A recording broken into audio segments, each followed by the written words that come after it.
A passagem de um profeta, do tempo para a eternidade.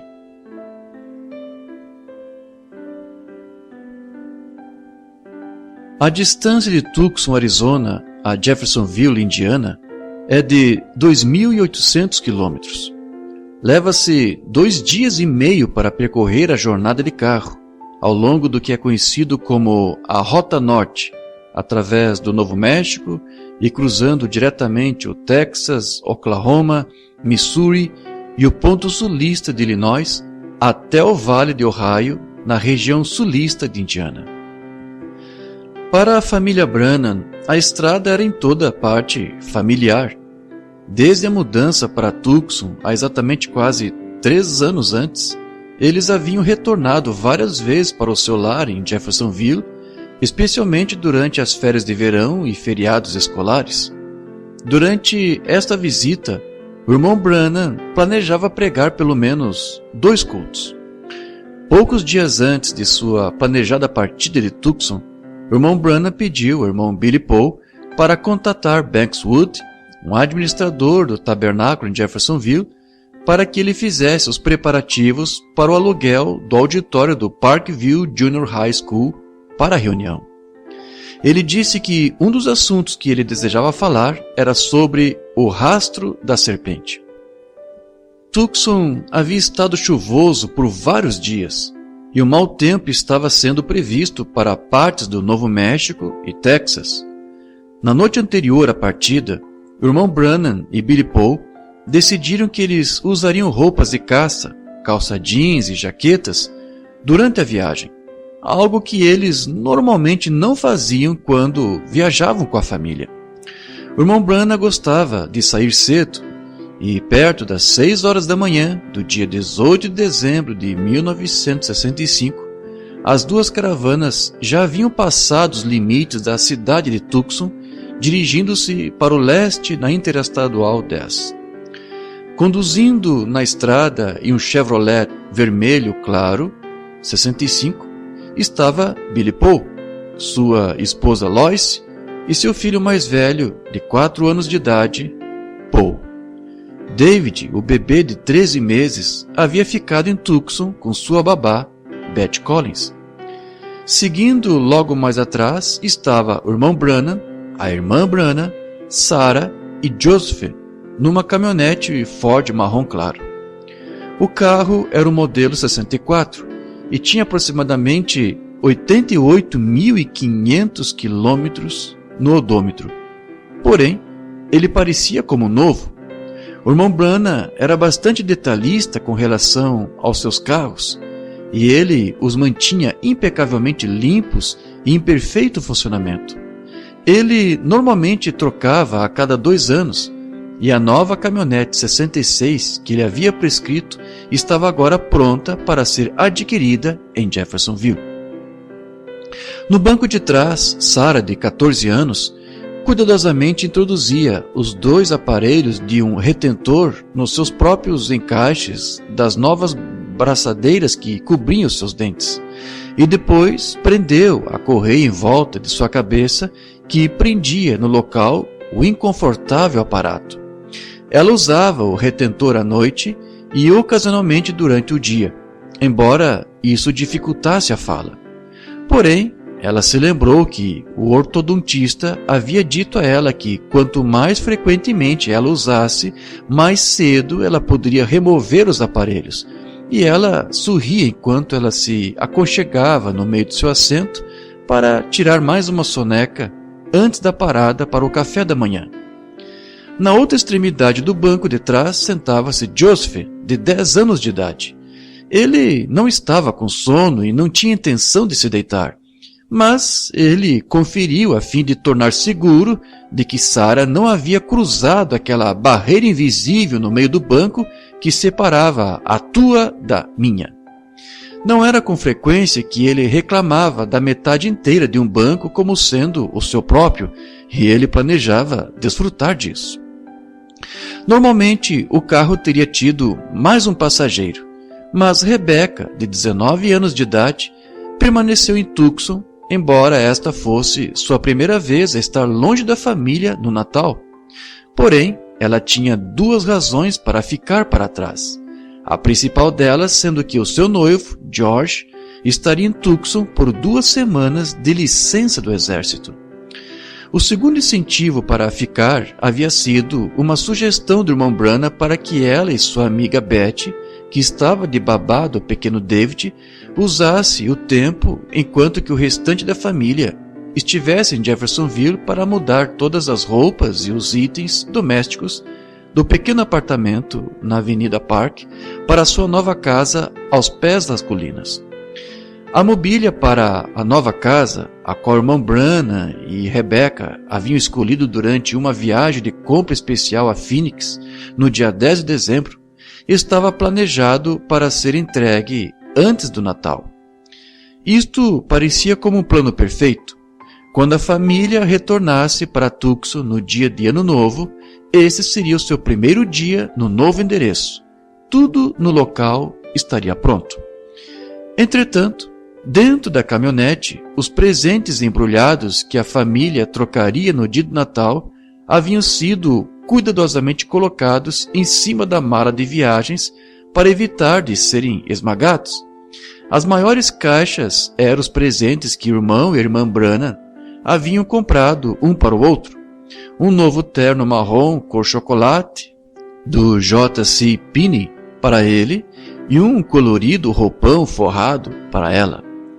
A pasta executiva de couro marrom do irmão Branham, que continha sua Bíblia e as notas do sermão para a mensagem que ele planejava pregar em Jeffersonville, estava alojada seguramente contra o banco de trás. Quando os viajantes saíram do restaurante depois do café da manhã, no pequeno deserto da cidade de Benson, Arizona, o sol da manhã estava escondido por baixas nuvens. Paul estava regozijante por ele ter sido deixado viajar na caminhonete de seu avô com Joseph por algumas horas, e ele passou a manhã inteira indo de um lado para o outro do banco da frente, entre o avô e a avó, para o banco de trás entre Sarah e Joseph. Após um lanche em Alamogordo, Novo México, quando Billy Paul conduzia Paul para dentro do seu próprio carro para uma soneca de tarde, o irmão Branham intercedeu dizendo: "Está tudo bem, deixe-o ficar comigo." Foi pouco depois das 6 horas da noite quando a família parou no restaurante do Denny, em Clovis, no Novo México, para jantar. Eles já haviam viajado mais de 50 milhas naquele dia e tentariam alcançar Amarillo, Texas, aproximadamente umas 100 milhas mais na estrada, antes de pararem para a noite. O tempo havia ficado frio e o rádio dizia que uma neve clara estava caindo em Amarillo. Após a refeição, a qual, para o irmão Branham, consistiu unicamente de um pedaço de torta de limão, Billy e seu pai conversaram juntos brevemente com relação à distância que ainda havia de ser percorrida. Enquanto o grupo fazia o seu caminho de volta em direção aos 2 automóveis, Joseph se virou para ir com Billy Paul, depois hesitou e olhou em direção ao seu pai. Raramente no passado havia sido permitido a ele viajar no carro de Billy, mas hoje Paul já havia alterado a rotina de viagem que eles geralmente seguiam, que era ficar em seu próprio carro.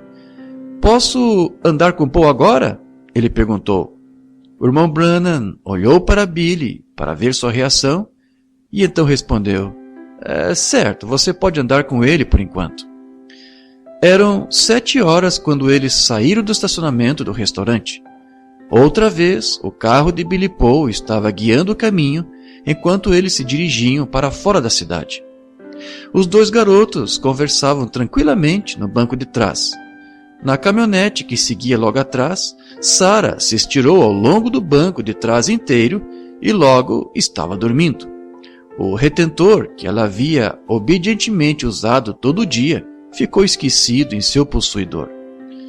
8 milhas descendo a estrada, exatamente fora de Texaco, uma cidade que se estende na linha divisória do Novo México e Texas, estava uma interseção particularmente dificultosa, onde a estrada girava para o norte e se unia à rodovia 60, a estrada para Amarillo. Billy Paul fez o giro em torno da ilha de tráfego sem problemas. Depois de tudo, ele e seu pai haviam viajado nessa estrada muitas vezes e ambos conheciam a rota muito bem. Porém, enquanto ele dava uma olhadela no espelho retrovisor, ele ficou surpreso ao ver que o irmão Branham, exatamente a pouca distância de um carro atrás, havia errado o giro inteiramente e agora estava se dirigindo para fora da cidade, numa direção para o sul. Rapidamente, Billy Paul encostou ao lado da estrada para esperar, sabendo que dentro de alguns minutos o erro seria descoberto e corrigido. Mas quase 5 minutos se passaram antes que o irmão Branham fizesse o seu caminho de volta para onde Billy Paul estava aguardando, e então eles foram capazes de continuar. Eram 7h25 e a fatia de lua que estava um pouco visível acima aliviava a escuridão da noite. A larga travessa dupla da rodovia entre Bovina e Friona, Texas, estava clara e reta, com acostamentos amplos em ambos os lados da pista. A velocidade máxima era de 65 milhas por hora, precisamente a velocidade que Billy Paul estava viajando enquanto ele ultrapassava o carro na frente dele, e então rapidamente retornou para o lado direito. Minutos mais tarde, vindo em sua direção, ele viu o que ele pensava ser o farol de uma motocicleta, ondulando de um lado para o outro no centro da rodovia. Dentro de segundos, o veículo estava perto bastante para que ele pudesse ver que ele não era uma motocicleta, mas um carro com um farol estragado do lado do motorista. Mais da metade do veículo estava do seu lado da pista, vindo direto em direção a ele. Ele girou o volante violentamente para a direita, fazendo seu carro sair completamente para fora da estrada até o outro lado sujo do acostamento. Na fração de segundo que o levou a recobrar o controle e retornar o seu carro para a estrada, o veículo fora de controle, que ele havia mal e mal esquivado, praticamente explodiu em frente do carro logo atrás dele. Em seu espelho retrovisor, Billy Paul testemunhou o momento do impacto. O som de colisão rompeu através da noite no ar frio da pradaria do Texas como um trovão de guerra, envolvendo-se ao redor dele e selando os ecos do seu barulho dentro de sua mente para sempre. Lois começou a gritar: "É o carro de seu pai! É o carro de seu pai!" Ele pisou no pedal do freio e girou seu carro em um abrupto retorno em U, conduzindo de volta em direção ao local da colisão. O carro que há pouco passara entre papai e eu. Essa foi uma furiosa resposta que foi ambas uma pergunta e uma desesperada súplica. Quando o feixe de luz dos seus faróis perfurou a poeira e os escombros que encheram o ar, grandes pedaços de escombros, ainda rodopiando devido à força do impacto, vieram à vista. Marcas no asfalto e uma lista negra de óleo seguiam em direção à vala à sua esquerda, de modo que ele visou o carro nessa direção. Dentro dos limites da luz estava um retrato de total devastação. A caminhonete marrom estendia-se em um ângulo na estrada, de frente para o leste e ainda na vertical. Porém, o lado do motorista do veículo havia sido transformado em uma erupção de ferros e arames retorcidos. Não havia cintos nos assentos ou retenções de passageiros que, se presentes, teriam dado algum grau de proteção aos ocupantes do veículo. Dos 3 passageiros, somente o irmão Branham estava visível, seu corpo abaixado, preso entre a porta prensada e a coluna do volante, e sua cabeça e ombros projetando-se através do para-brisa estraçalhado. O cintilar ofensivo dos faróis altamente iluminara o seu rosto, que estava voltado para o exterior. Quando ele viu seu pai, Billy Paul exalou a respiração contida e um choro sufocante. Ele está morto. Ao tempo em que o carro chegou a uma completa parada ao lado da rodovia, Lois havia aberto sua porta e foi correndo em direção à caminhonete demolida. Instintivamente, Billy Paul instruiu os meninos a ficarem no carro e fecharem as portas. Então, aflito, com temor, ele correu para o lado do irmão Branham. Antes que ele pudesse alcançá-lo, Billy Paul viu a cabeça do irmão Branham caída para a frente e um segundo depois ele foi capaz de estender seus braços por cima da estrutura retorcida do carro para sustentar o rosto de seu pai em suas duas mãos. Do Chevrolet estacionado saiu um grito de uma criança cheia de terror quando a mente jovem de Joseph começou a assimilar a assustadora e violenta cena diante dele. Inesperadamente, o irmão Branham falou: "O que foi isso?" Numa voz trêmula, Billy Paul respondeu: "Isso foi Joseph, pai." Após um momento de excitação, o irmão Branham respondeu com: "Diga a Joseph que tudo está bem." O carro, de um só farol, era um Chevrolet 59, dirigido por um peão de fazenda de 17 anos de idade chamado Santiago Luiz Ramos.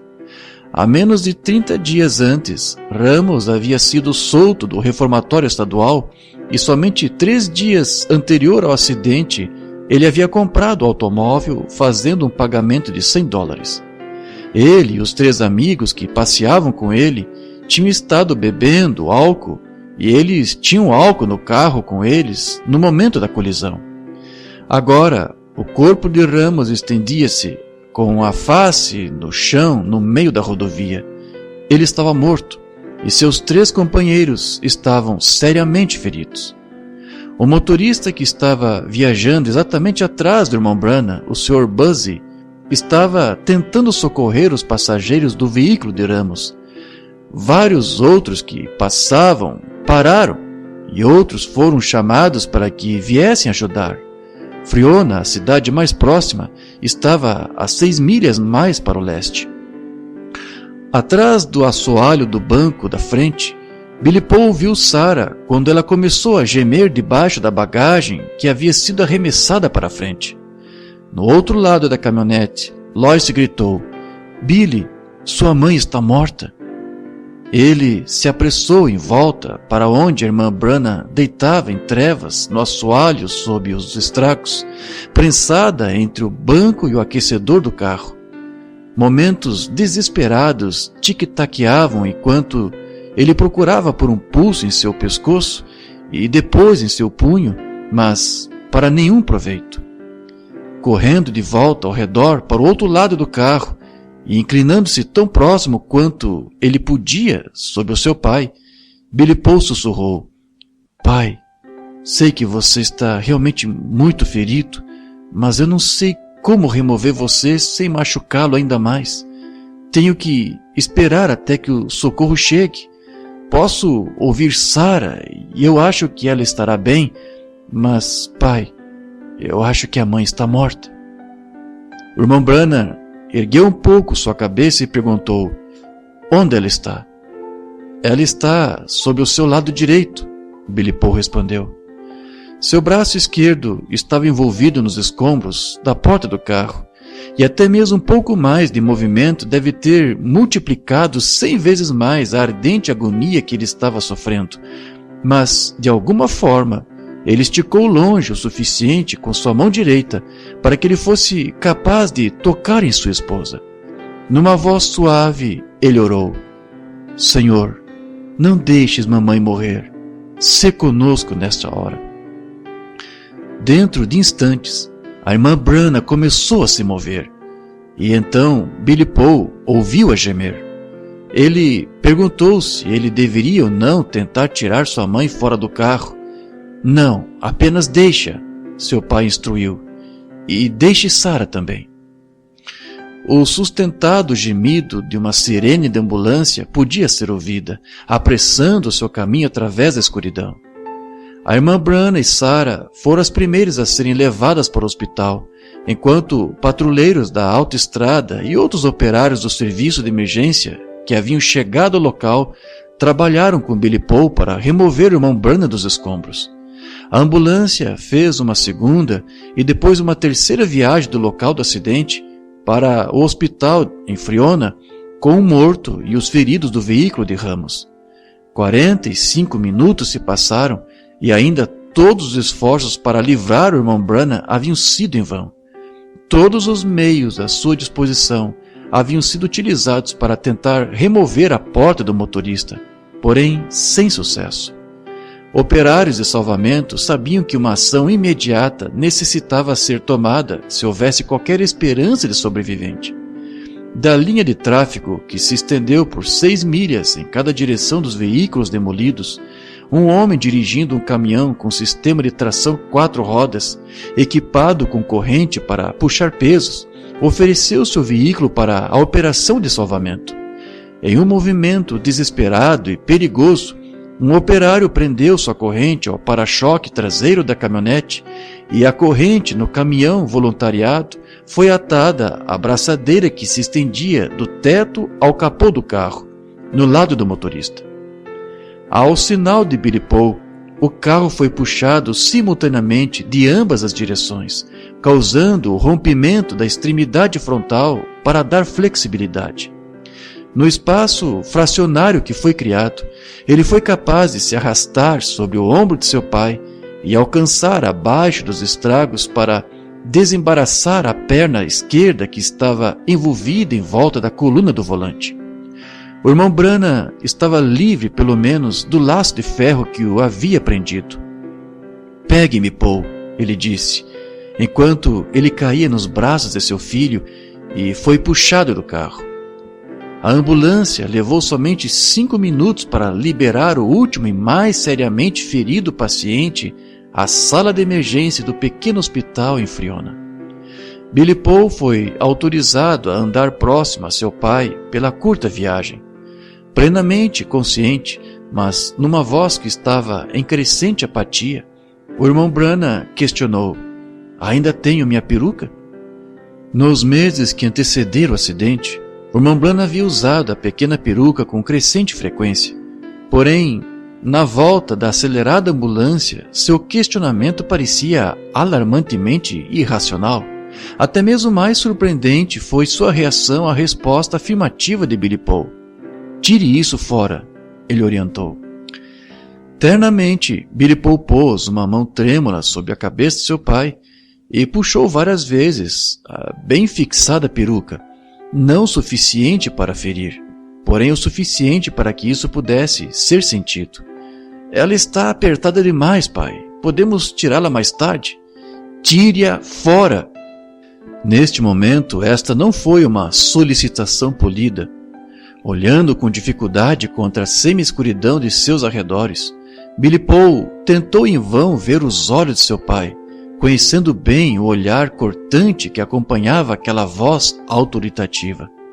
Sem excitação, ele puxou a peruca da cabeça do profeta. A irmã Branham e Sarah já haviam sido removidas do andar térreo para os raios-x quando a última ambulância chegou ao hospital. Lois e as crianças estavam na sala de espera, sendo cuidados por uma família local que havia testemunhado o acidente e depois ficaram próximos para oferecer o consolo que eles podiam. Mesmo depois que seu pai foi levado para o interior de uma sala para exame, Billy Paul não conseguia permitir a si mesmo sucumbir à debilidade a qual ele sentia. Ele encontrou uma cabine telefônica e fez uma chamada para sua casa em Tucson, onde sua irmã Rebecca estava parando com sua amiga Beth.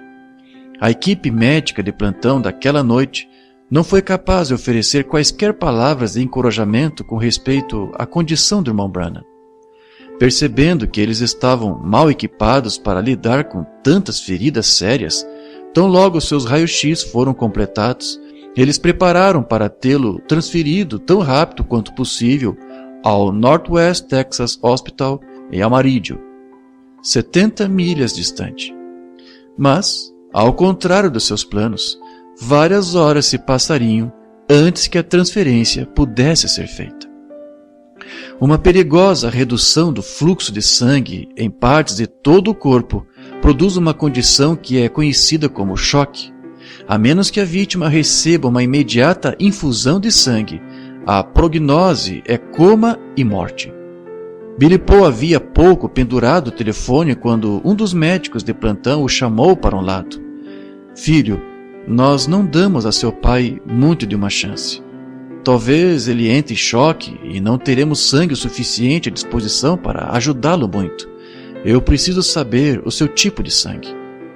Embora, a princípio, isso parecesse provável que Billy Paul era um doador de sangue aceitável sob estas circunstâncias desesperadas, o exame de compatibilidade que fora rapidamente realizado como uma medida de precaução revelou que, embora ele compartilhasse do mesmo tipo sanguíneo, o sangue de Billy Paul continha fatores RH que o tornava incompatível com o de seu pai.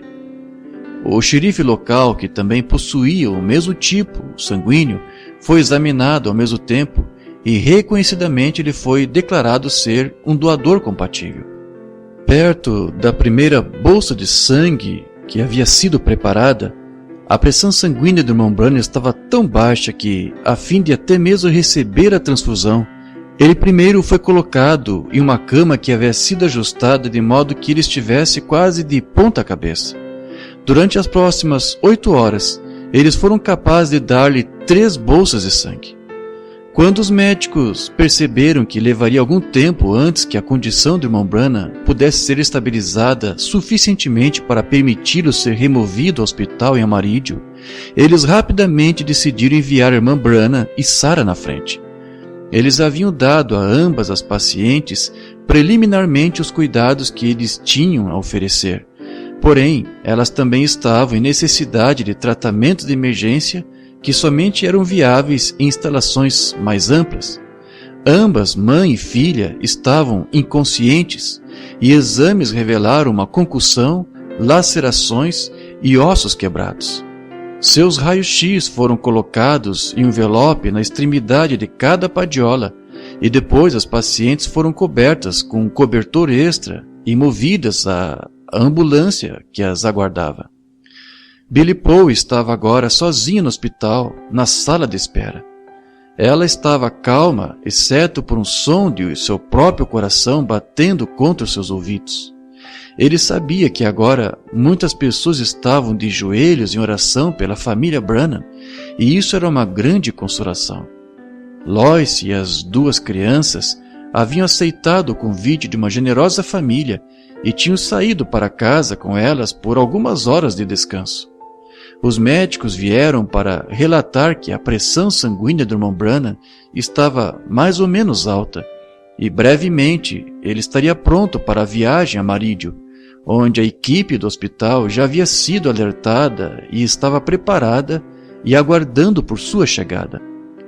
Billy Paul, que não havia dormido por mais de 24 horas, foi oferecido um assento nos fundos da ambulância com seu pai e uma enfermeira. Ele aceitou agradecidamente. Eram 6 horas da manhã de domingo, 19 de dezembro. Na chegada ao Northwest Texas Hospital, a irmã Branham havia sido levada para a unidade de tratamento intensivo. Ela foi diagnosticada como tendo uma severa concussão, lacerações sobre sua cabeça e corpo, um osso da sua perna esquerda quebrado e um ferimento profundo também na sua perna esquerda. Seu rosto estava inchado e irreconhecível e ela permaneceu inconsciente. Sarah estava semiconsciente e foi colocada em um quarto privado no 2º andar. Já vários especialistas ortopédicos haviam rigorosamente examinado os raios-x que haviam sido tirados em Friona e foram provisoriamente encorajados pelo que eles viram. Embora houvesse fraturas em 7 das vértebras de suas costas, o cordão espinhal não pareceu estar prejudicado, e ela tinha sensação em suas pernas e braços. Para o presente, tudo o que eles podiam fazer era imobilizar sua cabeça e espinha e prescrever fortes dosagens de remédios. Uma vez que ela recobrasse completamente a consciência, a dor seria insuportável. A estrada para sua recuperação seria longa. Sarah também estava sofrendo de uma segunda ferida que necessitava de atenção especializada: sua boca.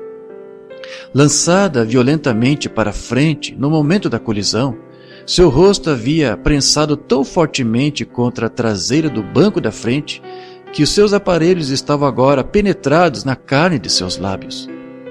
Um ortodontista havia sido chamado ao hospital para o enfadonho trabalho de cortar o arame do aparelho de modo que sua boca pudesse ser tratada. Sem o aparelho, ela indubitavelmente teria perdido a maioria ou até mesmo todos os seus dentes. Inversamente, houvesse o retentor que ela havia negligentemente deixado de fora, estado no lugar e seus instrumentos penetrantes sido impelidos para o interior de sua boca, os resultados poderiam ter sido mortais. Às 7h30, a ambulância que conduzia o irmão Branham chegou ao hospital e ele foi levado imediatamente até a cirurgia. Depois de examinar sua mãe e irmã, Billy Paul encontrou uma cabine telefônica e começou a ligar para amigos e parentes com uma atualização da condição de cada um. Totalmente exausto, ele foi duramente despertado quando o irmão Perry Green de Tucson, Arizona, andou até a sala 30 minutos mais tarde e pôs seu braço sobre o seu ombro. "Irmão Billy, você tem feito bastante", disse ele, e tirou o telefone da mão de Billy Paul.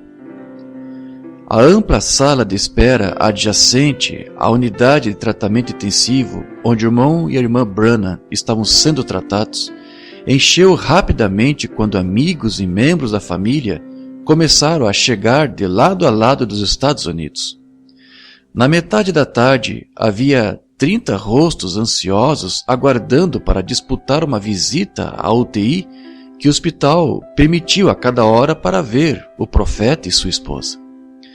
Rebecca e seu noivo, George Smith, chegaram ao hospital às 3 da tarde. Havia até 30 minutos restantes até o próximo visitante oficialmente ser permitido entrar na UTI, porém, as enfermeiras atenciosamente fizeram uma exceção e permitiram-na ver os seus pais. Havia 12 pacientes sendo tratados, pois no espaçoso quarto aberto em que estava a unidade de tratamento intensivo, cada cama estava ocupada. O posto de enfermaria estava localizado exatamente à direita da porta, e bem em frente estava uma fila de 6 camas, separadas uma da outra apenas por uma cortina branca. A cama do irmão Branham era a mais próxima do posto de enfermagem. Seu braço e perna esquerda estavam sendo sujeitos à tensão, porém nenhum gesso havia sido aplicado. Os ossos de seu braço foram quebrados em tantos lugares que os médicos ainda não sabiam se eles podiam sequer ser devidamente realinhados. Sua cabeça estava muito inchada e seus olhos estavam abertos, porém não focalizados, um sintoma do ferimento na cabeça. Uma traqueotomia havia sido realizada, a qual fez cada respiração soar como uma agonia. Ele não mais respondia ao estímulo externo, e os médicos sentiram que ele estava agora em um coma profundo. A irmã Branham ocupava a terceira cama à esquerda, e ela permaneceu inconsciente, e sua condição ainda constava como crítica. Sarah estava consciente, porém o único movimento que ela podia fazer era mover os seus olhos. Nenhuma palavra poderia ser formada pela sua boca lacerada, e até mesmo um mero ajustamento ao cobertor que a cobria causava uma dor que era mais poderosa do que a morfina podia controlar. Através da janela da sala de espera da UTI, os céus pareciam tristes e pressagiosos para os irmãos que continuavam em sua vigília. Eles simplesmente não permitiam a si mesmos pensar no inimaginável. Eles oravam sinceramente e aguardavam por um sinal de seu amado profeta. Na terça-feira, a irmã Branham recobrou a consciência, porém seu pensamento permaneceu confuso. Ela não tinha lembrança do acidente, porém ela foi capaz de reconhecer amigos e membros da família. Constantemente ela perguntava: onde está Bill? Sua pergunta seria respondida francamente, porém, momentos mais tarde, ela repetia novamente: onde está Bill? Ela foi transferida da UTI para um quarto próximo de Sarah, no segundo andar. Na terça-feira, 22 de dezembro, o quarto dia, visitantes perceberam um notável inchaço no olho esquerdo do irmão Branham. Os médicos haviam estado rigorosamente monitorando a condição do olho pelo passar de 48 horas, e após uma série de testes, eles determinaram que isso fora causado pelo inchamento do cérebro. Eles procuraram permissão da família a fim de remover uma porção do crânio pouco acima da têmpora para dar mais espaço ao cérebro. Se fosse permitido ao cérebro tocar o crânio, eles explicaram, a morte seria instantânea. Haviam 65 irmãos na sala de espera quando Billy Paul anunciou que uma imediata cirurgia era necessária. E ele pediu aos santos para que orassem com ele antes que ele assinasse os papéis que permitiriam os médicos proceder. Após a oração, eles suavemente começaram a cantar nas asas de uma pomba branca. Através de uma janela, um feixe brilhante de luz solar, que havia milagrosamente deslizado por meio das intermináveis nuvens cinzentas que obstinadamente cobriam o céu, encheu a sala onde eles estavam parados com uma luz serena. Esse foi o primeiro sinal encorajador que eles haviam visto. De acordo com a avaliação dos médicos, a cirurgia foi bem. Irmão Branham retornara à UTI. Sua cabeça havia sido raspada pela cirurgia e uma camada de um unguento protetor cobria o seu olho esquerdo, que permaneceu aberto. Vários dos irmãos davam voltas respondendo o telefone especial que havia sido instalado para lidar com todas as perguntas referentes à condição do irmão Branham. Dia e noite, do mundo inteiro, ligações chegavam ao hospital dos chocados e aflitos seguidores. Isso foi verdade? É claro, o irmão Branham será curado, não será? Este será o maior milagre de todo o seu ministério, apenas espere e veja. Na quinta-feira, o Dr. Hines, um especialista em ossos, falou à família referente ao braço esquerdo do irmão Branham, de uma condição que ele havia considerado ser desesperançosa no domingo. Os ossos haviam agora se alinhado no local onde ele sentiu que o braço poderia ser salvo. Se tudo saísse bem, em 2 dias ele seria capaz de colocá-lo em um gesso. Essa foi a primeira boa notícia que eles tiveram, e pela primeira vez em 5 dias havia algo para o que sorrir. Às 4h37 da manhã do dia 24 de dezembro, o irmão Branham parou de respirar por si mesmo e foi colocado num respirador. A equipe de enfermagem percebeu que o fim estava muito próximo, e em vão eles tentaram preparar a família para as horas que viriam. Porém, eles permaneceram firmes em sua crença de que Deus proveria o milagre de que era necessário. A condição da irmã Branham estava melhorando lentamente, e a cinta ortopédica de Sarah estava fornecendo uma medida de alívio. Momentaneamente, eles esperavam ouvir que o irmão Branham houvesse feito uma espantosa recuperação. Mas os médicos não relataram mudança na condição do irmão Branham por todo o dia. Na hora da janta, Billy Paul estava na sala de jantar do hospital quando ele recebeu notícia de que o Dr. Hines desejava falar com ele. Ele apressou-se de volta à UTI, na sala de espera, e a enfermeira de plantão o acompanhou até a sala envidraçada do consultório próxima ao posto de enfermaria. Ele pôde ver que a cortina em volta da cama do irmão Branham estava fechada, porém, isso não era incomum. A família havia sido chamada à sala do consultório em situações muito piores, e agora Billy Paul disse a si mesmo que não havia necessidade para alarme. O Dr. Hines era somente o especialista ortopédico e não o neurologista que lidava com os verdadeiros problemas. O Dr. Hines caminhou até a sala. Sr. Branham, tenho tristes notícias para você. Seu pai faleceu às 5h49 desta tarde. Quando, conversando com seus amigos em várias ocasiões, Branham havia dito-lhes: se alguma vez você ouvir que parti, apenas pare por um minuto e cante um coro de Somente Crer em minha memória. Agora, na sala de espera, 65 homens se colocaram de pé e começaram a cantar as familiares palavras e melodia. Somente crer, somente crer. Tudo é possível, somente crer. E, de alguma forma, eles pareciam encontrar consolação nas palavras, enquanto que em seus corações eles se perguntavam: Deus, e agora? Pendendo baixo contra o horizonte no oeste, a posição do sol, a lua e a estrela vespertina pareciam estar tocando dentro uma na outra. Após a partida do profeta, a equipe da UTI concedeu permissão para 7 amigos do profeta para se reunir ao lado da cama para um tempo final antes que seu corpo fosse levado pelo diretor funerário. Agradecido por esta atenciosa cortesia, Billy Paul virou-se para o irmão Perry Green, que estava ao seu lado, e pediu para nomear 7 dentre os 65 homens presentes. Retornando ao quarto, o irmão Green chamou de fora os 7 primeiros nomes que vieram à sua mente: Colin Hickerson, Vernon Mann, Orlin Walker, Richard Blair, Welk Evans, John Martin e Ir Martin.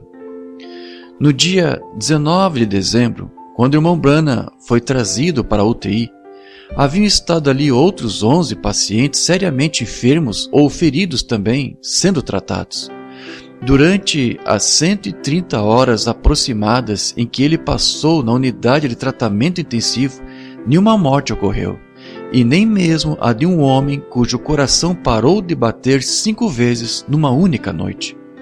A maioria dos pacientes já haviam sido mudados para fora do hospital, e o quarto estava calmo e calado enquanto os amigos se reuniram ao redor da cama do profeta. Citando de 2 Reis 2:11, um dos irmãos ecoou as palavras de Eliseu: meu pai, carro de Israel e seus cavaleiros.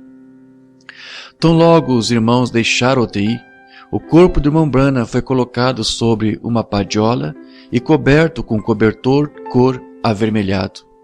Mais uma vez, Billy Paul voltou a Perry Green, que havia sido seu amigo desde que eles estavam na escola bíblica juntos, e disse: Perry, leve papai para casa. Antes que ele deixasse Amarillo com o corpo do profeta, Rebecca deu ao irmão Green a caixa contendo o terno marrom que era para ter sido o presente de Natal da irmã Branham para o seu marido. Ele liberou isto para o Sr. Coutts, o diretor funerário de Jeffersonville. O esquife que foi usado para transportar o corpo do profeta de Amarillo para Jeffersonville foi mais tarde usado pelo Sr. Coutts para o enterro de um pobre. No dia seguinte, foram feitos os planejamentos de condução para a irmã Branham, Sarah, Billy Paul, Lois, Rebecca, Joseph e George. 2 pequenos aviões especialmente equipados para transportar padiolas foram alugados, e na manhã de domingo a família começou a última viagem de sua fatídica jornada a Jeffersonville. A forte cinta em volta de Sarah, uma estrutura de alumínio coberta com couro, segurou seu corpo rigidamente no lugar do seu pescoço por debaixo de sua cintura. Mantas apertadamente enroladas preveniram-na de movimentos enquanto a padiola estava sendo conduzida a bordo do avião. As enfermeiras ajudaram a irmã Branham com seu novo roupão forrado antes que ela deixasse o hospital.